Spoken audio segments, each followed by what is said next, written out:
One thing EG consistently did was establish an advantage and take map control sometime in the first like 15 to 20 minutes. And this almost always led to them invading a relevant area for the opponent team. So what they noticed against opponents like LGD, who has Ame, who really focuses on Battle Fury farming, as well as just basically getting 4 or 5 slotted before really taking a lot of engagements, EG looks to invade the triangle. So this is a situation we see a lot. We mention it a lot in our coaching sessions of like what to do now. You've taken over the opponent triangle. You've farmed all their camps. They don't really have a pushing lineup, so there's nothing amazing to do like to go for the tier 2. And we're going to see one of my favorite individual plays of this entire tournament from Arteezy. So they're going to be invading the triangle. They don't see PSG LGD, but since they've farmed all the triangle, and they have to be somewhere on the map, right? So Arteezy's going to make a really cool move, where he's going to TP top. So the issue with this TP top is that if LGD sees it, then they can actually go kill his team potentially. Maybe LGD could smoke up and force a 4v4, or maybe at least try to claim their triangle back. But a team fight had just occurred, so there's no ultimates across the board. No Puck Coil, no Phoenix Egg, no Wukongs, no Death Prophet ultimate. So this is a situation where you could argue maybe his team could hold the triangle anyways. But if he were to show himself top, he would put his team in potential jeopardy to lose control of the map. And a lot of times, we would want to TP top in order to get farm. But since Lina's dead, he's going to take this time rather than to farm to actually claim map control. So I want to show you what I believe to be one of the coolest plays. So he TPs to tier 1 out of vision, doesn't farm the creep wave, and is going to assume that Ame, since he's not here, this is just map awareness at the highest level, he's not here. There's just no way he's down here. They have a ward, and based on what's previously happened, he couldn't get there. So Ame has to be here, farming on the Monkey King. He just has to be. Where else would he be? So Arteezy is going to take a nice little gander through the jungle, even scans, assuming he might be on this one camp, and walks through the entire jungle. And now what EG knows is that Ame and the rest of EG or PSG LGD has to be sitting in their base. They have to be 5-manning somewhere around here. Like, we're looking at EG's perspective right now, but because of this move, they know exactly where the rest of EG or PSG LGD is. So what this is going to allow them to do is Arteezy's going to kind of camp the top wave, waiting for potentially Ame to show up here. He's going to like camp this area, and if Ame were to show up here, he'd chase after him. But look what the rest of EG does. They're going to camp the bottom wave.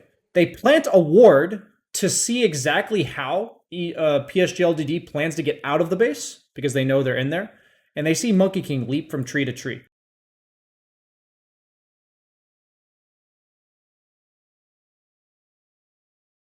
And now they're pinging. They know exactly where he is. Arteezy's done like camping towards top, and they're just waiting. They instantly cancel his Primal Spring when he lands. Arteezy was ready to TP, and this lands them an awesome kill on Ame. And this is the type of moves that EG does, where it's like a bunch of little moving pieces on the map. We're not talking about some crazy team fight coordination. We're talking about these little micro movements that tell them everything they need to know about where the opponent's farming, what they're doing, and how it's really hard to farm these Battle Fury heroes against EG, even though it worked for PSG LGD throughout the entire course of the tournament. They came all the way from the wild card through group stage and then navigated their way all the way to the top 3. So EG being one of the few teams that could actually shut this down. And this is exactly how they did it. A few moments later. I think this is going to be a pretty fucking dope video, guys. I've got a sick fucking setup here. Ready for the YouTube likes and comments, subscriptions, as well as, whatever. Banana slam jam.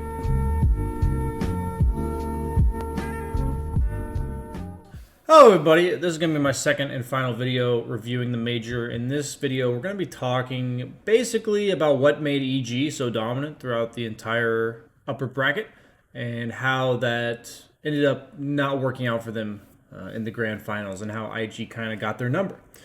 Maybe EG bit themselves in the foot a couple times. But what I've noticed is pretty much every team has a playstyle, pretty much every team has some sort of script that they follow, where games they win kind of look the same, just done with different heroes. Games they lose, they often have the same issues.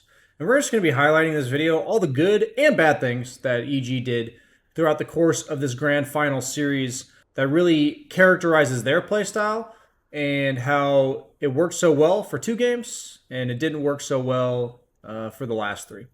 So we're going to load up game by game. We're going to be reviewing all 5 games of this series, and I'm going to be constructing for you what I believe to be like the view of EG, their play style, what makes them EG, as best I can in a digestible sized video, and give my comments to exactly what went right and wrong for them.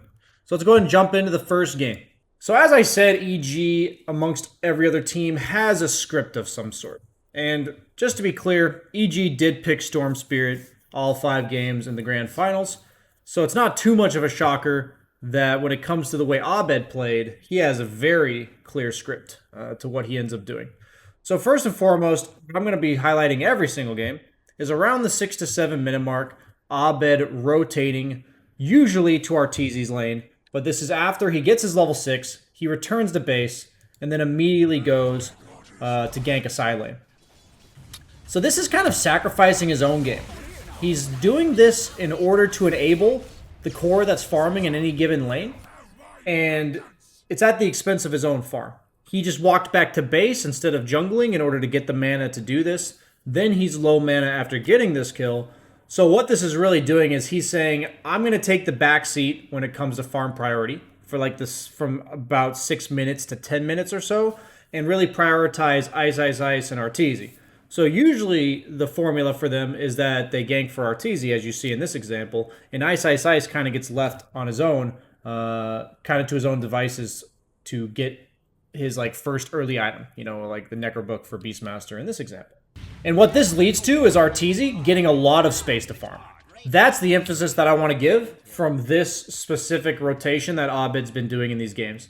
For the games that they win, the amount of space that Arteezy's able to get from this first rotation is massive. He gets another kill on Disruptor. He's level 6 on Leshrac now. He's going to be flash farming, and now like JT might even be scared to return to lane. So this is the continued script for EG. Ice, Ice, Ice is left alone, and Arteezy's been utilizing the space he got from the last gank, and Ice, Ice, Ice ends up tanking a 3 or 4 man gank because he's a hero that no single hero can lane against. Everyone on the side of IG is going to die to Roar. So this is the movement that IG makes against Ice, Ice, Ice, who EG's not playing around. But meanwhile, Abed manages to find a kill on the support Disruptor in the mid lane. And despite trading a core for a support, what ends up happening from the net effect of this play is that Arteezy is able to go back to his lane, and since so much attention was dedicated to top, he's going to simply walk back bottom and take this tower. And one of the most important parts I saw about EG's script is that Arteezy's hero is a hero that not only threatens flash farm capabilities, but it's also a hero that controls an area.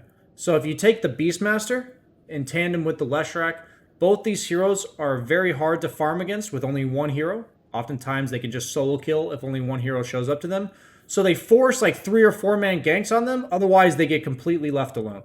So Abed's early rotation sets up Arteezy to have a very efficient like early to mid game. So the next step for EG is what I like to call assume the positions on the map. So despite whatever their lane setup was throughout the course of this series, Beastmaster, or Ice Ice Ice, ends up laning in the opponent's dead lane. He's the one that's going to be pressuring, he's going to be representing the tower threat on the tier 2 bottom. And notice how he's left alone doing this. Most games he ends up getting left alone.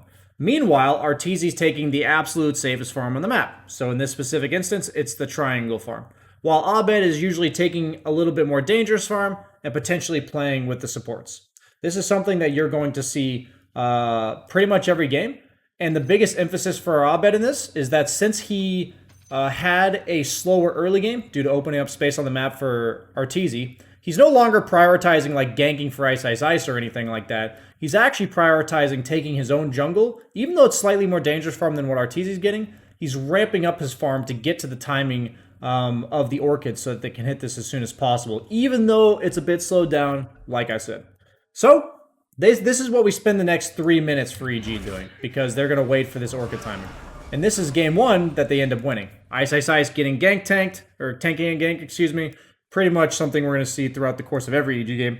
No big deal. Seems like they're completely comfortable letting this happen. So, Abed gets his Orchid. They've been flash farming for the last 3 minutes. And even though they're losing, if you look at the map control, Bottom lane's shoved in. They're going to get a tier 2 tower because they have Beastmaster Lesh at 14 minutes. And Abed has the game he needs to have. I want everyone to ignore net worths. I'm intentionally not showing you net worths. And just look at the map. EG is able to play 2 lanes. They're the ones pushing in more lanes than IG. And now they're going to hit a timing where Abed gets his Orchid, smokes up with crit, and is going to land a crucial kill on Emo in the mid lane with this Orchid reveal. What we highlighted in our video about both EG and IG is that IG is all about the team fights, and EG is all about these little things in the lanes, as well as like just farming efficiency that leads to them winning the game. Because over time, they just out-efficiency you. So this is the script we see in a lot of these EG games, is that Arteezy's farming alone. Like I said, you're only going to 4-man gank him, or you're going to leave him alone. IG kills Arteezy. But since they use all their ultimates to do so, even though Arteezy dies, you may say, oh, they're down by 3k, Naga outcarries Leshrac. No. What this actually results in is EG getting a mid tower right when Arteezy respawns, because they have really good tower push, and IG used all of their ultimates to kill him. And if you thought that was just a fluke, maybe it's going to happen once, maybe EG's like making sure they don't do it again, wrong. Arteezy going to return right back to where he was. Going to go back to the top lane, get 3-man ganked again, 3 ultimates thrown on top of him. He's going to die. And you may say, oh, well, BSJ, it was once, or excuse me, it happened once. Shame on him. Happened twice. You know, now he's a dumbass. I don't know what the saying is. But what's actually happening here is, even though he's dying, look at the map. Look at the mini-map. Mid lane's being pushed in by crit. Bottom lane's being farmed by Ice. And this is what defines EG. As long as they are able to push 2 out of 3 lanes, EG is completely content with the state of the game. And what ends up happening is, since they're so efficient on the map, almost every game I saw them win throughout the course of this tournament, yes, they're going to have these random deaths. Yes, like they're going to get 4-man ganked because they're splitting up the map so much. But eventually, when the opponent utilizes all their ultimates like this, the last time they took a tower, this time they're going to turn it into a fight. Arteezy actually gets a solo kill on Emo top, utilizing the Moran ulti. And then they're just going to kill JT in the triangle because there's just no ultimates. So all these individual plays are what I want to highlight about what EG does best. If you just put them in a 1v1 skill vacuum against everyone they're playing against, each individual, they're going to outplay them on the map. They're going to get more farm per minute, and they're going to get solo kills on you. That's what EG thrives on. And now, IG is going to take one team fight that maybe they should not take. We're going to free camera it up. They're going to try to kill crit. They use all their ultimates on him. And then this is the fight that's the beginning of the end for IG for game 1. Because even though they've been using their ultimates to get kills, every single team fight, quote unquote, that IG won, which is really just a solo pickoff, never resulted in map control. This is going to result in a Roche for EG. Every time they are at the strongest, they are taking towers. They are the one forcing objectives. And that is the script for EG winning games. So let's go ahead and jump into game 2. We're going to see a lot of common tendencies throughout the course of these games. Like clockwork, 6 to 7 minutes into the game, Abed's going to go back to base. He's going to regen up, and he's going to gank Arteezy's lane. So he TP's bottom. Fly's already having a rough lane. Abed comes to Arteezy's side of the map and gets the kill on Fly. And even though Bloodseeker and Leshrac are completely different heroes, they are heroes that nobody wants to approach by themselves because they both represent kill threat on anyone who's farming against them. This is a common script that really worked out for EG throughout the course of this entire series and throughout the course of the entire tournament. So not only has Abed killed the guy that Arteezy's laning against, but he's also setting up Arteezy to control an entire area of the map while he is farming, which is really pivotal in the way that EG likes to play the map. So, we're going to see something we see a couple times in this tournament, or a couple times in this series, and it happened a lot in the tournament. The way Abed plays the map. He likes to play up in the face of whoever he's playing against. He likes to farm aggressively. He is the one that is making space at this stage in the game, 6 to 10 minutes, that's what we talked about, for Ice to chill on his own. Notice how Ice has had virtually no interaction with his teammates. and Arteezy to farm the safest farm on the map. And he's going to go contest the stack. He's going to run in and kill the Abaddon solo, and then he's going to die to 3 heroes. Or 2 heroes technically, but one of them he killed. But, just like the first game, where EG loses a core, they're actually the ones that are getting a tower off of it. They're the ones that are gaining map control off of these core crucial deaths. Now, the next step for Arteezy, since he's been controlling an area on his side, or he's been controlling an area on the map while he's farming, is what his first rotation is. So in this specific game, we saw in the first game as Lesh, he didn't really have some flashy rotation. The rotations were playing away from him, and he was taking buildings because he was the building hitter. See how in this game, the rotations were away from Ice Ice Ice, and Ice Ice Ice was killing buildings. But Arteezy, he's a Bloodseeker, an amazing counter initiation carry, because if the opponent overextends, he can get that rupture off. Abed's going to get ganked in the mid lane. Arteezy's ready to respond. TP's in right after the chrono is used. And they're going to turn this first rotation from Arteezy into translating farm into map control, because they take an advantageous fight that then turns into another tower. Notice how this game had happened a bit earlier, but just the same as last game, they're playing this map efficiency, they're separating you, they're playing 3 lanes, and then suddenly they collapse on you for one advantageous team fight. And in the first game, that happened around 17, 18 minutes. In this game, since the other team had Faceless Void Alchemist, very greedy, this team fight occurred at 11 minutes, and they just blow the map open, wide open from there, and just accrue a lead for the rest of the game, and this one ends up being quite the stomp. So that's why we're going to wrap this one up. Probably the most boring game of the series. Okay, so now we're tuning in to where it all goes wrong. We are in Game 3, where EG probably should have clinched the series, but we're going to talk about exactly why. So, in this game, it's a little bit different than Game 1 and 2, but it's perfectly fine. Just like clockwork, Abed gets level 6, goes to base, and this time he's going to gank for Ice Ice Ice. But, as opposed to the other rotations where we saw kills happening, they're going to look to die Fly here, and they're going to force some reactions. They're even going to use Ice Ice Ice's ultimate, but there is no kill that's going to be happening here. And this is a very big difference between what we saw happening for EG in the first 2 games, as opposed to what happened here. Now, we're going to be seeing Arteezy's first rotation. Similar time to last game, where he's also similar to Bloodseeker, in the sense that he's not going to set up any ganks, but he's going to be counter playing what the opponent does. So already the first rotation from Abed, much less fruitful than the previous 2 games. Now Arteezy TP's mid just like he did in Game 2, but instead of getting a couple crucial kills and gaining map momentum off of it, Abed's going to die, and IG's also going to kill Arteezy. And the difference between Razor and a hero like Lesh is Razor does not recover. Even if you kill a Leshrac early, as long as he has some space to farm, he's going to flash farm his way back in the game. Razor, absolutely not the case. Has really no farming accelerant, and these type of deaths are incredibly important for slowing down his timings. And we're talking about just space on the map that EG really relies on in order to execute the game plan that they have. So we're going to flash forward to the 11-minute mark, where it didn't happen in the second game because that game was such a stomp. But EG, we're going to assume the positions. Arteezy's going to take the super safe farm in the jungle. Ice Ice Ice is going to be kind of doing his own thing top. And then Abed's going to be chilling in one of the 2 jungles, taking the more aggressive farm. This is rinse and repeat, pretty much what they do every single game around the 11-minute mark. However, as opposed to last time what we saw, we're now going to see Ice Ice Ice actually get killed by IG, who seems to just have EG figured out here. They're aware that Ice Ice Ice is going to be completely alone, and they're going to get the kill on him. And EG, yes, great. They're going to get the kill on support, similar to Game 1. That's what we saw happen there too.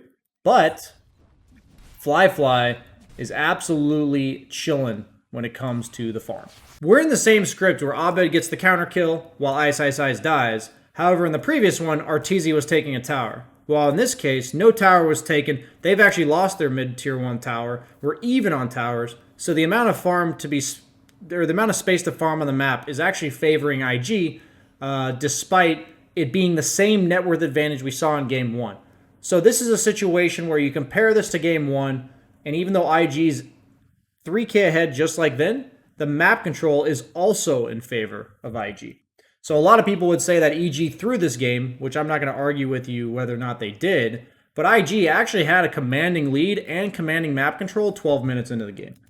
So because the map is not feeling so good for EG, they are going to do a smoke. This is a situation I don't think EG's found themselves in too much throughout the course of the entire major, where the map's not good for them and they feel forced to smoke for no other reason than trying to shut down the Sven.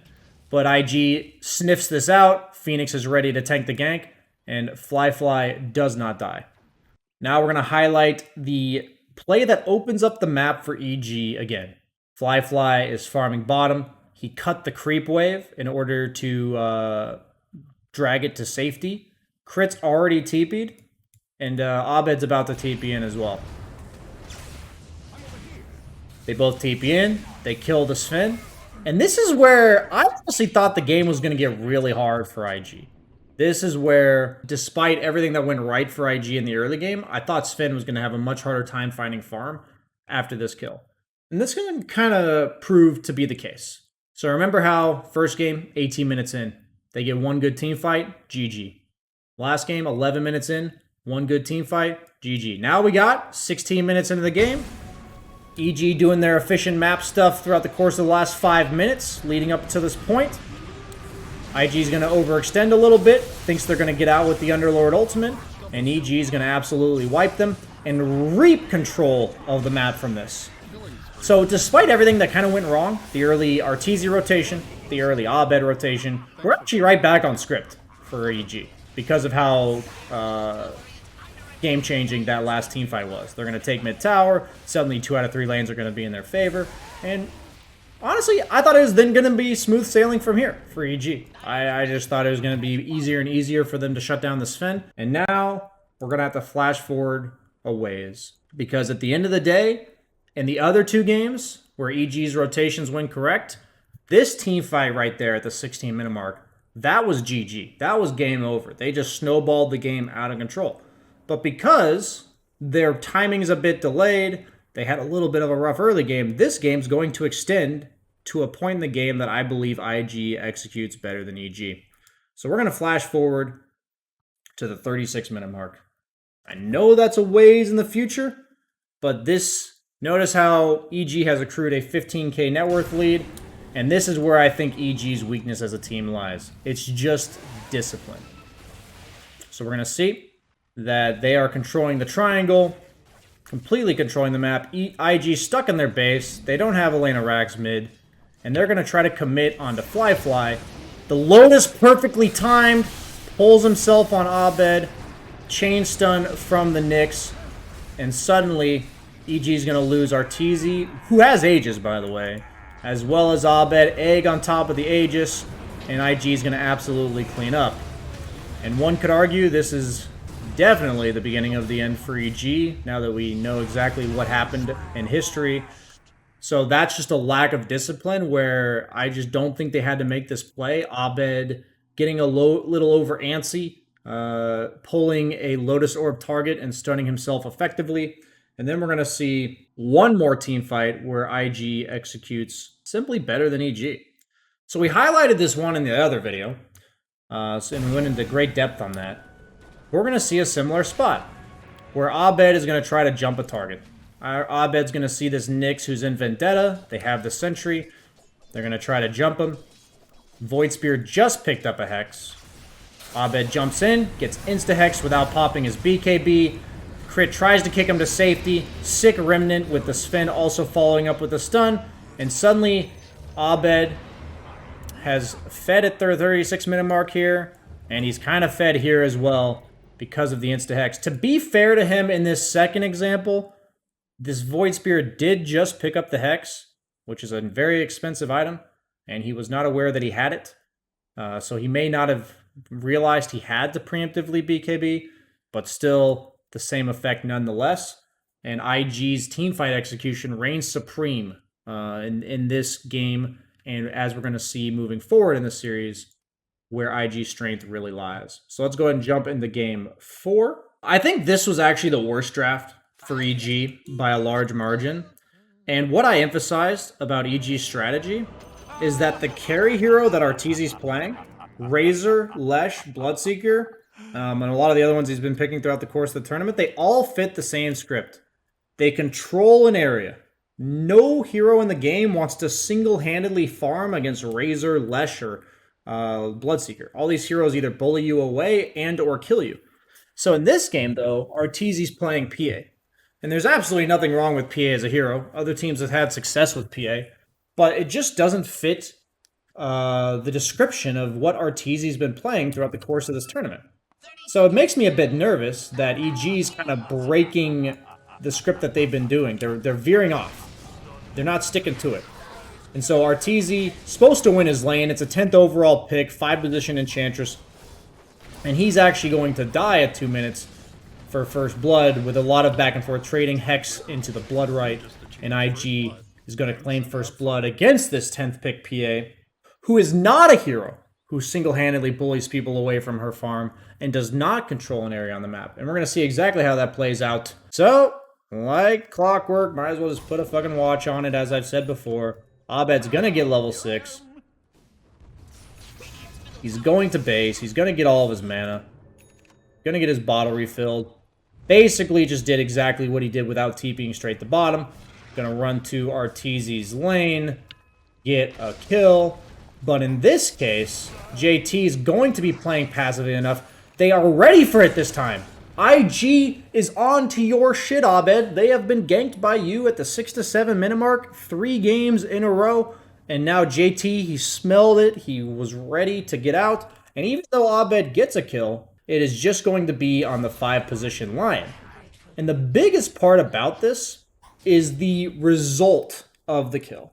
So in all these other examples, EG, after getting this rotation, when they got the kill, now the hero that was sitting in that lane is now free farming. That hero is completely controlling the lane. So not only does the rotation get the kill itself, but you're also benefiting from all the farm that is implied because of the gank. But JT, yeah, he's going to jungle for a little bit because he has to wait for his teammate to revive and he has to wait for Storm Spirit to leave his lane. But watch what ensues after this kill. Arteezy's going to be forced to jungle, while JT is the one that actually claims the lane. This is completely different from every other game we've seen from EG. No matter how good or bad their early rotations are, despite everything else, it's actually Arteezy who's forced to jungle at 8 minutes, while the Bloodseeker's the one that's allowed to lane down here. This next rotation to Abed, this may look familiar to you guys. There's going to be some stacks. Abed doing Abed things, aggressively contesting farm while Arteezy's taking the safe farm. The difference between this one and the one that happened here in game 2 is that EG didn't lose any towers. They didn't lose any map control off of Abed's death. Yes, it's a death. It's not good whenever you're a mid laner dying in the opponent jungle. But in this case, Abed's actually invading the farm of Emo, a hero that's quite capable of threatening him. And they are going to turn and kill him again. And bottom lane died to Troll and Bloodseeker in the meantime. So in terms of map control, it's all in favor of IG, just like game 3, where even though EG ended up claiming an advantage eventually, everything is looking good for IG. We're going to assume positions, boys, as I have stated they do every single game. Ice, ice, ice, chilling, pressuring the opponent dead lane. Arteezy taking the absolute safest farm on the map, the most passive farm. And then in this case, Abed, instead of being on the opponent's side of the map, farming pretty aggressively, he's actually been stuck taking his triangle. And you may say the triangle's safer than down here, BSJ, but based on where IG is playing, the triangle's actually more dangerous because they're invading the mid tower right now. So, same as always, but as we saw in game 3, EG is not okay with this. Like, they don't feel like they want to trade Arteezy jungling for Troll doing whatever he wants on the map. So, they're going to smoke up, looking to gank the Troll to shut this down, just like they tried to gank the Sven in game 3, but they're just going to find a Phoenix. And they actually get nothing out of it, because the Phoenix just dives away. So, first smoke, unsuccessful. Map control, not reclaimed by EG. So last time when they smoked, even though they didn't get a kill off of it, IG wasn't able to capitalize on saving their carry. Sven is a hero that's going to use the Avoidance of Death to actually just continue farming. On the other hand, though, Troll from Fly is a much more aggressive hero. So by avoiding the death in this game, IG's actually able to turn that failed smoke from EG into a tower. Which now, EG is actually losing in towers 2-1, despite having Death Prophet, and the opponent's only real pushing hero is their carry. So that means that Troll's kind of getting to do whatever he wants in the game. He's flash farming a Battle Fury. We will take a quick glance at the net worth, and even though he's only up by 600, we're comparing this to the space they're going to have. EG thrives on 2 lanes being pushed in and just having more area on the map to farm than you do, and based on the setup we see here, that's not going to happen. So, EG, every time we look at the map and we're not happy with it, follow the script. This isn't like unique to EG, a lot of teams do this. But they're not going to be happy with the map. They're going to group up mid and smoke. As before, they're going to look for a kill in a similar spot because this is where PA wants to farm. Until PA gets Battle Fury, she usually farms this area. Because until she gets Battle Fury, it's not really that efficient to do Ancients. So notice how Arteezy doesn't want to farm down here because there's either a Troll or a Bloodseeker consistently here. Heroes that farm an area and control it. That's what Arteezy's been playing, but in this game he's in the reverse role. So they end up killing the guy that's invading Arteezy's farm, which is great, but they're not going to be able to turn it into a tower or anything like they have in the previous games. Then, the yikes is that Abed uses all of his mana to get this kill. Most of it. He's going to continue farming, and Fly5 is going to make a sick play. Stop farming the Ancients. He's actually maxed out his axes, sees that Storm has no mana, and he's just going to chase him down. He's maxing out his Q so that he can chain net Abed. And even though they opened up the map with this last kill on JT, it's actually completely nullified and then some because of that solo kill from Fly. Because the whole point of that kill was to claim this area back for Arteezy, and by dying there on Abed, he's never going to get it. So as I mentioned, I believe IG is the superior team fighting team. And we're going to see the first team fight of the game, where they get the smoke initiation onto Ice. They get the Rupture off on the Pango to boot. They don't use everything on the Death Prophet. And they're going to get 2 very nice kills. And I say this is a team fight. It's really just like a 5-on-2. But this is the kind of maneuvers that I think IG kind of just had EG's number on. They just made more efficient moves. And while they were farming, IG did a much better job of actually evading these ganks as opposed to EG. That we saw. They pretty much died 1 or 2 heroes every time IG grouped up with a smoke like that. And we're going to see another situation where Arteezy's farming, doing EG things. Kaka's going to find them. Really good catch on the carry, but this is what they realize. This is a PA with a Battle Fury. This guy really doesn't do anything. Yes, great kill if they can get it, but IG says, oh, who's much scarier than a PA with a Battle Fury at 18 minutes in the game? This Death Prophet. They immediately shift focus, Fly as well as JT, run at Ice, and just focus him down. Get the Rupture on him, use the egg to secure control of the area, and this is just superior teamfight smoke execution from IG, where if EG isn't controlling the map before and after these kills, they just don't get to capitalize on what makes EG.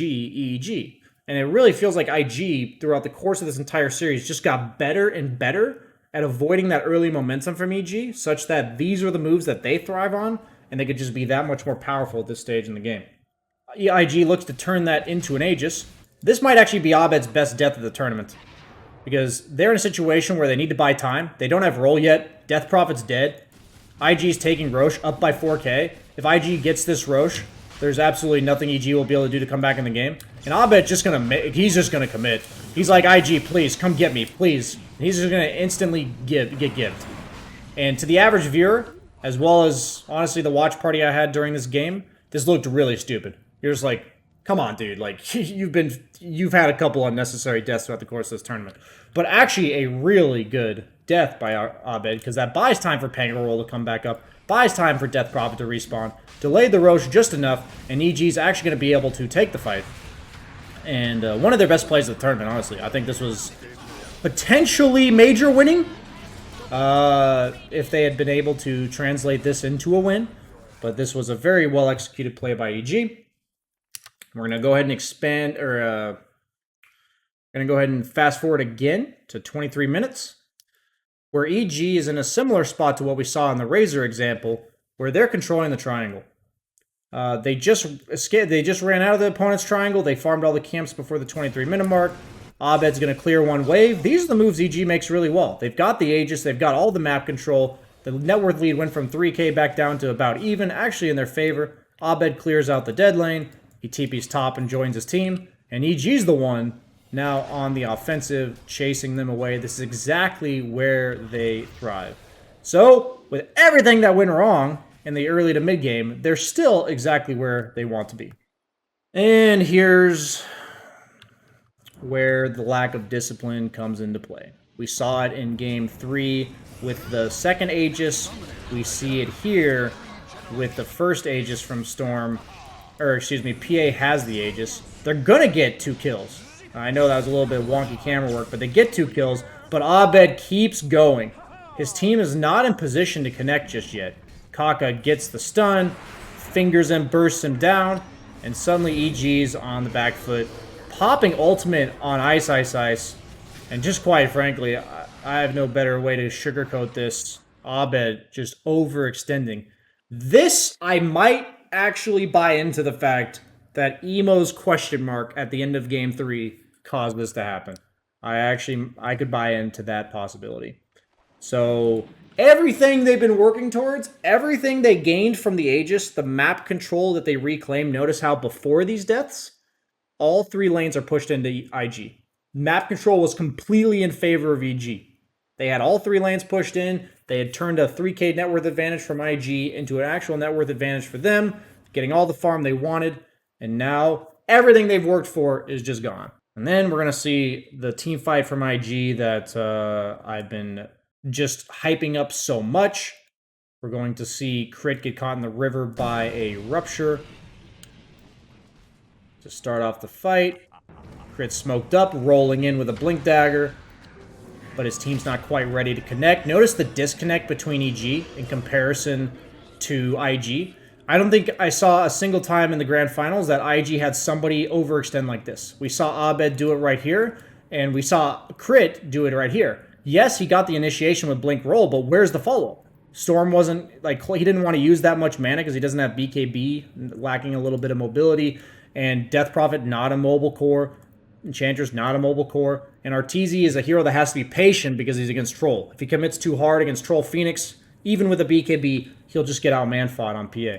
So Crit goes in, starts the fight getting bursted. Death Prophet pops Exorcism. Same thing as down here, but they're forced to run again. This is the exact same situation, but they're forced to run. IG, are they going to run away from an ulted Death Prophet? No. They have the complete and utter awareness that they can win this fight.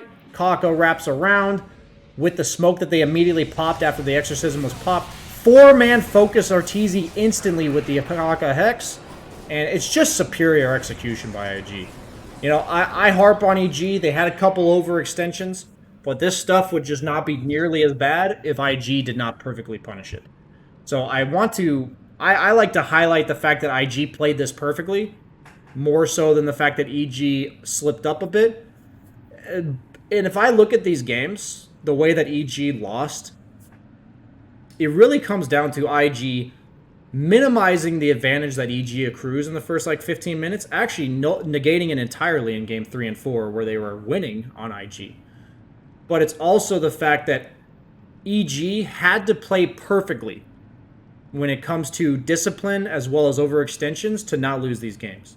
Because if you watch the entire game through, I would argue that Abed's overextension here, his overextension here where he was farming and died to Troll, his overextension here, as well as the overextension by Crit here, are pretty much the only mistakes that EG has made in this game. And it's sad. It's actually sad in the sense that as a Dota player, you're like, holy crap, you can be this good, you can play this well, this efficient, on the map, make some sick team fights, and you're telling me 3 or 4 extensions leads to 3 or 4 deaths that probably lose you the entire game and the entire major? Yeah, that's pretty much what I believe happened to EG. So this game becomes really difficult for them. IG takes control of the game from here, and EG really never comes back. So we're going to go ahead and jump into game 5. Honestly, all the momentum seems like it's in favor of IG going into game 5. Up until this point, I've given you guys my best breakdown of what EG does pretty much every game.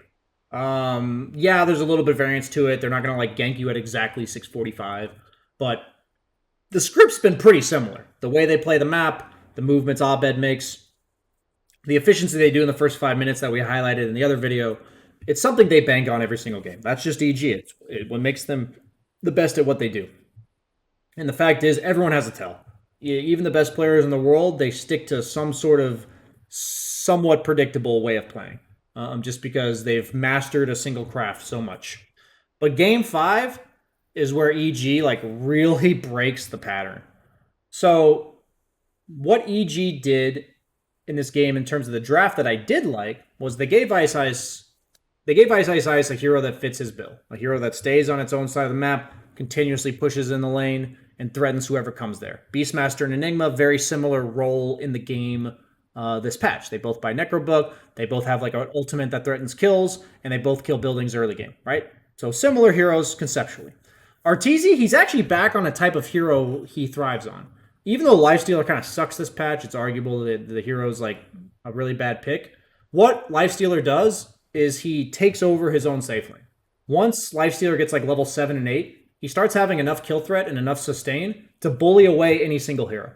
And then he requires 3 or 4 heroes to gank him. So you're like, okay, like, if you think about conceptually, he's very similar to Razor, Lesh, Bloodseeker in regards to what his role in the game is from like 5 to 15 minutes. Very similar, very similar. But, so that's what I like about what EG's doing here. They've got the same setup. But what we're going to see is that rather than Abed actually going to rotate to a side lane with his level 6, his team just showed 3 heroes top. Let's lay this out really quick. Team showed 3 heroes top. So in the competitive world, what this means, they just got a kill, they showed 3 heroes, is that IG is going to be ready to capitalize on any overextension elsewhere, right? Because everyone on IG is completely aware that EG's entire resources are top lane right now. And if Arteezy or Abed were to overextend, they will kill them.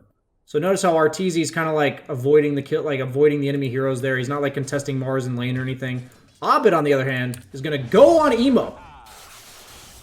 I can only assure you that Abed is fully aware of everything I just told you. Okay, like I can assure you, if I, as like a high 8K, 9K player, can tell you the dynamics of what like this rotation means, that Abed can't do. He's like 12K.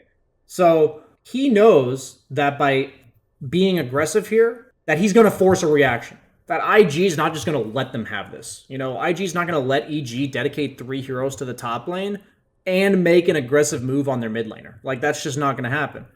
What Abed does that probably baits him is that he scans right here. He thinks that since Lion's missing, notice how Lion's like over here, and Arteezy hasn't seen him for a little while, and he did walk over here. Abed thinks Lion's over here. That's where he thinks he is. So he scans prior to making this move. Scans. This is actually really well thought out. But he just doesn't account for the fact that what he's going to do is going to force a reaction. And so Kaka immediately TP's in. Abed thinks he's safe because there's no scan here, doesn't hit the Lion, and is going to just completely feed because he forces the reaction, then walks back in to farm the creep wave. So this whole idea of forcing a reaction is actually really good. The initial aggression on Void Spirit with the scan here is really good because if he doesn't have the scan, then he's like hoping Kaka's not right here to kill him. But by scanning, he knows Kaka's not here. He knows Kaka's still down here somewhere. But then he's stuck around. And that death is incredibly uncharacteristic. I think that's purely frustration and nerves. I don't think there's anything more to it than that. So, even though we're a bit late, we have the one unnecessary death. Abed's going to get back on script, so it's not like he's completely out. He's going to TP to Arteezy's lane. Honestly, a bit of an overextension by JT since there's a storm respawning. And he's going to die. So this is where I know EG is not being EG. So I can promise you, Arteezy knows this. Lifestealer is a hero that offers very little to team fights. Very little. The entire premise of Lifestealer is that he's hard to gank, his damage output early game is pretty weak, but he's similar to Razor in the sense that he doesn't super flash farm. But if one single hero shows up to his lane, he can kind of just like walk at that hero and hit them and force them away because he's got the continuous slow, he's got the sustain from Feast. If the person ends up doing a lot of damage to him, he can infest and get his health back. That's Lifestealer. Like, that's what Lifestealer wants to do.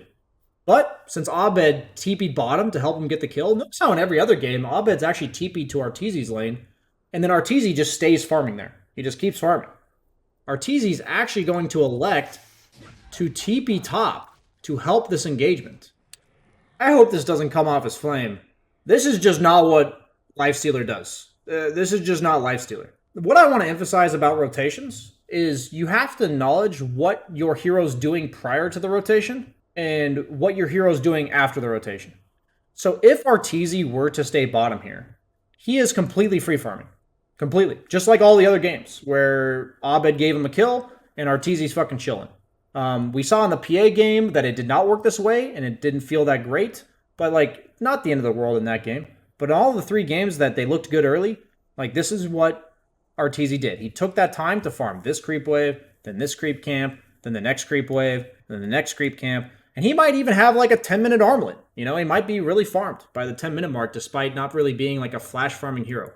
But he's going to TP top, not only breaking his own farming pattern, but he's also TPing to an offlaner who has no mana. There's a lot of moving factors here. There's a lot of tension. This isn't like me saying Arteezy's shit. This is just all the little things that add up to a bad rotation that I'm using this as an educational experience somewhat for everyone watching. If you're going to rotate, the guy you're rotating to save or help has to be helpable, right? Meaning that if Enigma had mana for Black Hole here, this rotation from Arteezy could have been genius. Like, this could have been absolutely genius. But the big thing is he's leaving behind absolute free farm. So unless this rotation is good, then he's like really losing a lot. So because he's leaving so much behind, Arteezy has to get so much out of this rotation. And I just want you to emphasize like what's happening prior to this. Arteezy's level 7, Flyfly's level 5. Flyfly's had 3 heroes in his face for the last like 5 minutes. Like, that's been his life. If you look at Flyfly's life, if you watch this game by yourself, he's been having 3 heroes in his face.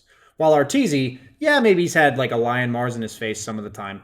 But he's like, you can tell he's much happier. He's level 7, Spectre's level 5, and he's winning by 1,100 net worth, 8.5 minutes into the game. So, a little unfortunate here. Lifestealer's going to try to, Arteezy's going to try to infest Enigma, but because of the snowball, he accidentally infests Crit. But honestly, I don't think it would have made a difference. Maybe Ice gets out because of that extra 400 health, but he didn't have Black Hole anyways. So let's see what happens because of this rotation, right? Arteezy comes top. Flyfly, who just got done getting bullied around, is going to get salved, bottled. He can get bottled by JT, man. Step it up, JT. But if Flyfly is going to get salved, he's back to full HP, and look what he gets to do. He gets an absolute free farm lane bottom now, underneath his own tower. Because EG's dedicating so many heroes to top. You know who's responsible for bullying Flyfly away from doing this?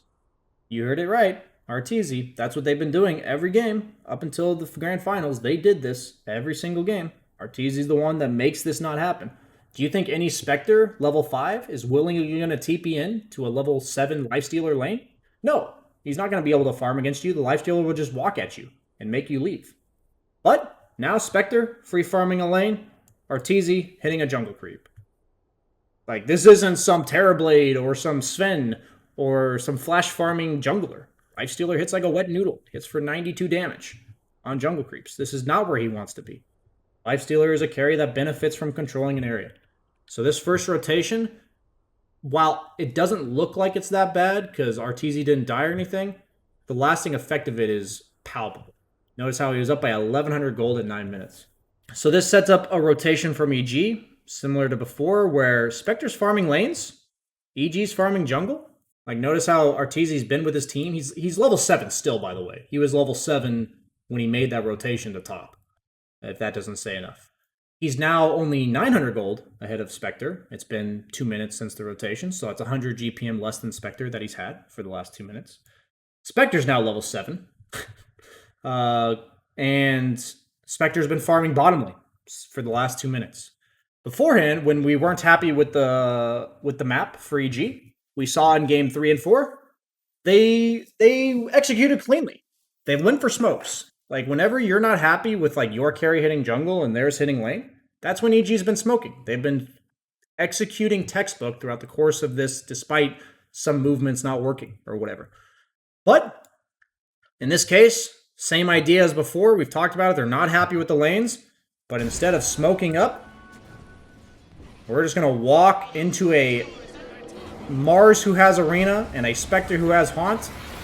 Enigma is not close enough to connect, and we're just going to feed 2 heroes and also lose our carry. Suddenly, 700 net worth difference between Spectre and Lifestealer. It's only going to get even worse as Spectre has time to farm while he's dead. I just want you guys to see the map. This is all because of that rotation from Arteezy. So what we saw in all the games leading up to this is that if one team has like a better orientation on the map, the other team is just going to smoke. So you guys can kind of learn about smokes here. Yeah, maybe it's not the best to like apply to your pubs or whatever. It's hard to do that if you're not coordinated. You can learn that the time to smoke, based on what we've seen so far, is that the team that like is getting better farm on the map is going to be the team that the other team smokes. The other team is the one that's like, this isn't okay with us. Let's smoke up. And ever since Arteezy TP top, Spectre's been free farming lanes, and Arteezy's been stuck jungling. And that net worth difference, which went from 1100 at 8 minutes, is now 400 at 12 minutes. Look at what's happening on the map. Jungling, laning. Spectre very happy with what's going on in the game. And so because EG didn't actually smoke or do some clean move to change this dynamic that we saw in game 3 and 4, the dynamic's still bad. The dynamic will usually remain bad unless one team makes a massive mistake or the other team like makes a smoke play. So they're going to smoke. Maybe we broke formation a bit. Maybe we were a bit sloppy this time around, but EG's like, okay, back to the plan. Back to what we know and love. Gonna smoke up, get a crucial kill on JT, turn this into a tower, and hey, despite everything, now look at what's happening. This guy's jungling. This guy's farming lane creeps. We're getting a tower. Okay, we're jamming, we're chilling. Couple inefficient plays early on, but we're right back where we want to be. Sadly, though, EG uses their Death Prophet ultimate. So, unless Enigma can get a hole off, they don't really have any team fight. Lifestealer, no team fight. Tusk, not really. Storm, not really. Storm doesn't even have an Orchid yet. And IG, they're gonna be the ones that say, we're not okay with what's going on the map. And they're gonna look to make something happen themselves. They're not gonna smoke, but they're gonna walk straight to their own ward. They're gonna get a pick off on the Death Prophet. And I think this is a big mistake by EG. Honestly. I don't know how it would have gone if Ice Ice Ice had landed this black hole. So maybe if the black hole lands on the Phoenix, it would have been different. Ice Ice Ice TPs into the trees. But greedily, he lays down the Midnight Pulse before black holing, which allows Ollie to get his egg off. And IG, they just have sick teamfight, man. They have Mars, they have Phoenix, they have Spectre. So much teamfight. And the benefits of what they just did completely negated. Similar to how Abed died here, this pretty much rewinds the clock on what EG did. So now that IG has no ultimates, EG are going to be the ones that try to make something happen. They're forcing a team fight. Even though they have no black hole, there's no egg, there's no haunt. They're going to use the Death Prophet Exorcism that they have. And EG is actually going to claim a team fight win. But not all things are bad. It's not like EG is like a terrible team fighting team or anything. I've just been hyping up how good IG is at team fighting. But hey, if they don't have their ultimates, you can definitely kill them in a team fight. So EG is going to take over the map once again. So now IG going to run it back with their 5-man ultimates. They're going to try to get a fight. And EG actually impressively fends this off. Because if you look at how scary this team fight is from IG, it's quite terrifying. So IG is going to look to invade. Arteezy preemptively rages, which is really good because they have a Blink Hex on Lion. There's the Haunt, and then Arteezy's direct response was to rage, which is really good. Otherwise, he would have been Blink Hex and probably just killed instantly. IG ends up overextending, and because they have all the ultimates to their favor, and overextension isn't like a team wipe in EG's favor, but it's more so that nobody on EG is going to die, and they're going to get a kill on Emo. So all things considered, very good play for EG, and they're going to turn this into a Roche, because not only did they get like 1 or 2 kills, but they also, I guess 3, but they also used all of their ultimates on the side of IG. So it's a very back and forth series. And if you really think about it, if the game had gone the way it is now, without that early rotation, EG would probably be up by like 5,000 gold. Because the difference between Lifestealer and Spectre would be reversed. You know, they would probably have like a 1,500 advantage in favor of Lifestealer, rather than a 900 gold advantage in favor of the Spectre. So the problem is that I'm pointing out is EG, they're getting back to their script, they're doing all the things that they're really good at, and what's gotten them this far. But with some bumps along the road, the game is salvageable. The game is playable for IG. Notice how in game 1 and 2, the game got out of control so fast because of how clean EG's first 15 to 20 minutes are. But just like game 3, even though EG ends up eventually taking control of the game, it's just not convincing enough. They're not far enough ahead. So I will emphasize that if you watch this game, EG has my seal of approval for perfect play, honestly, from like the 10 to 15 minute or 25 minute mark. Ever since they died here, I think that was at about 10, 15 or something. Ever since they died here, after that, up until this moment, beautiful. Like, actually perfect play. I was pretty impressed. Like, EG's movements around the map, and like, there's a reason why they're up by 5k. Everything they've done, other than that one black hole from Ice Ice Ice and the botched team fight right here, that's reasonable. You're going to mess up some stuff. That's fine. Everything else, perfect. So, now is Abed. Abed, man, Abed. We're going to get a smoke kill from EG. They're smoked up. Crit has a blink. They're going to do this for the bounty runes. They find JT. Abed's going to chase for more. But look at where EG's going. This is lack of synergy and communication. Nothing more than that. You don't see IG doing this. You don't see IG ever on 2 different pages. So what I see here, Tusk has a lot of chase potential. Lifestealer, pretty fast hero. Death Prophet has ultimate. Abed continues chasing for more kills bottom. Arteezy's TPing top, and the rest of EG is running back towards mid. Abed's looking, runs into Kaka, doesn't realize it, breaks his smoke, and they end up getting a kill on Abed. So that's a situation that I look at and say, I don't know whose fault that is. You know, it could be Abed's. Maybe he's saying something, maybe he's not. Like, I will judge it as a miscommunication and misunderstanding between EG. And I think if they can clean up that kind of play where they're on the same page for most of the game, they will be an absolutely terrifying force moving into the second major cycle. This is what I think lost EG the major, is just IG being better at this component of Dota. I highlighted this in my other video, but we'll highlight it real quick here.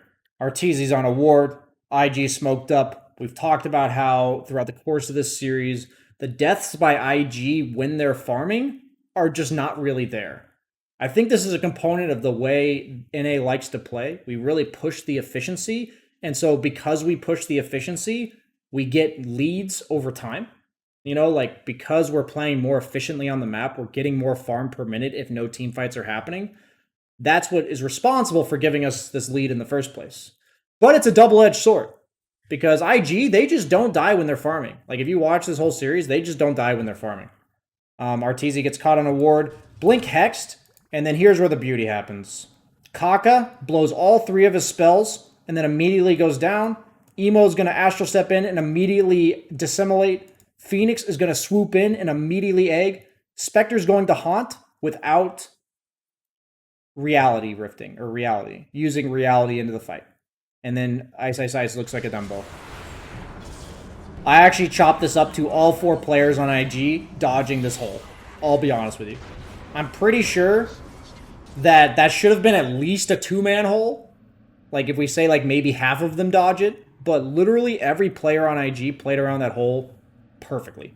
One of the most beautiful executed situations, and that's why I highlighted it in the other video.